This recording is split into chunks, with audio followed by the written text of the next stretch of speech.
குருவே சரணம். அருள் நிறை திருமந்திரம் பாடல் 53. இருக்குருவாம் எழில் வேதத்தின் உள்ளே உருக்குணர்வாய் உணர் வேதத்துள் ஓங்கி வெறுக்குருவாகிய வேதியர் சொல்லும் கருக்குருவாய் நின்ற கண்ணனுமாமே. உலகத்தாரால் வேதம் என்றவுடன் உடனடியாக நினைவுக்கு வருவது ரிக், யசூர், சாம, அதர்வணம். இது அண்டப்பகுதியில் புற உலகில் உலகாரால் அறியப்பட்ட ஒன்று. இதே போல அக உலகம் என்று சொல்லக்கூடிய பிண்ட உலகில் ஒரு வேதம் உள்ளது. நம் உடலின் உள்ளே முதலாக உள்ளே நுழைந்த தனஞ்சயன் தனக்கு கீழே நேரடி உதவியாளர்களாக ஒரு 4 நியமிக்கின்றான். அவர்களுடைய பெயர் முக்கியன், வைரவன், பிரபஞ்சனன், அந்தர்யாமி. இந்த 4 சித்தர்கள் 4 வேதம் என்றும் நாற்சந்தி என்றும் அழைக்கிறார்கள். அண்டத்தில் ரிக், யசூர், சாம, அதர்வணம் போலே பிண்டத்தில் இந்த நாற்சந்தி உள்ளது. இந்த 2ஐயும் எங்கே திருமூலர் குறிப்பிடுகிறார். இருக்குருவாம் எழில் வேதத்தின் உள்ளே உருக்குணர்வாய் உணர், இது ஒரு பகுதியாகவும், வேதத்துள் ஓங்கி வெறுக்குருவாகிய வேதியர் சொல்லும் கருக்குருவாய் நின்ற கண்ணனுமாமே, இது ஒரு பகுதியாகவும் பிரித்தாளும் வகையில் குறிப்பிடுகிறார். இருக்குருவாம் எழில் வேதத்தின் உள்ளே உருக்கு உணர்வாய் உணர். ஆம், நீங்கள் தேடக்கூடிய ஒன்று இந்த வேதத்தை கடந்து வேதத்தை புரிந்தால் உள்ளே காண முடியும். அதை எப்படி நீங்கள் உணர முடியும் என்றால், உங்களை உருக்கி உங்கள் உணர்வின் மூலமாக மட்டுமே உணர முடியும்.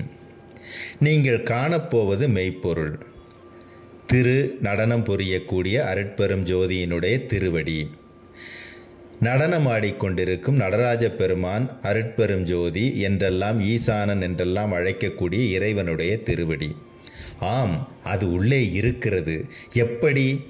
4 வேதம் என்று சொல்லக்கூடிய நாற்சந்தி என்று சொல்லக்கூடிய அந்த 4 அருமையும் பெருமையும் அறிந்தால், உணர்ந்தால், அதற்கு அடுத்தபடியாக நீங்கள் அங்கேதான் செல்வீர்கள். அப்படியானால் இந்த 4 வேதம் அந்த அருட்பெரும் ஜோதியாகிய அழகு பொருந்திய ஜோதியினுடைய 4 பக்கங்களிலும் இருக்கிறது என்று பொருளாகிறது. இந்த 4 வேதம்தான் அந்த அருட்பெரும் ஜோதிக்கு 4 பக்க காவலாக, எல்லையாக இருக்கிறது. இந்த 4 தகுதியையும் அருமை பெருமையையும் அறிந்துவிட்டால் அடுத்து நீங்கள் உள்ளே செல்லும் பொழுது அவரை உணர முடியும். எப்படி உணர முடியும்? உங்களை உருக்கி உங்கள் உணர்வின் மூலமாக மட்டுமே உணர முடியும். அடுத்த பிரிவில் வேதத்துள் ஓங்கி வெறுக்குருவாகி வேதியர் சொல்லும், வேதத்தை முழுமையாக நம்பி, வேதத்தை உண்மையாக நம்பி வெளி உலகில் அண்ட உலகில் சொல்லக்கூடிய வேதியர்கள் வேதத்தை முழுமையாக நம்பி சொல்லும் அதிலும் கருவாக இருக்கக்கூடியது என்னவென்றால், திருநடனம் புரியும் கண்ணனை, முக்கண்ணனாகிய 3வது கண் பகுதியில் உள்ள அருட்பெரும் ஜோதியாகிய திருநடனம் செய்யும் நடராஜ பெருமானாகிய அவனைத்தான் சொல்கிறார்கள். புற உலகில் தொடர்புடைய வேதத்தை சொல்லும் வேதியர்களில் சொல்லக்கூடிய வேதத்திலும் கருவாக நிற்பது கண்ணனே, திரு நடனம் செய்யக்கூடிய கண்ணனே, முக்கண்ணனே. உள்ளே உள்ள வேதத்திற்கு மூலப்பொருளாக இருந்து உங்களை உருக்கி உணர்வாக உணரக்கூடிய ஒருவனும் கண்ணனே. நீங்கள் தெரிந்து கொள்ள வேண்டியது, புற உலகில் சொல்லக்கூடிய வேதத்தின் மூலம் உணர்ந்த அந்த கண்ணனை அக உலகில் சொல்லக்கூடிய வேதத்தின் மூலம் உங்கள் உணர்வின் மூலம் உணரத் தெரிய வேண்டும் என்று குறிப்பிடுகிறார். வெளியில் வேதத்தை எல்லாரும் சொல்கிறாங்க.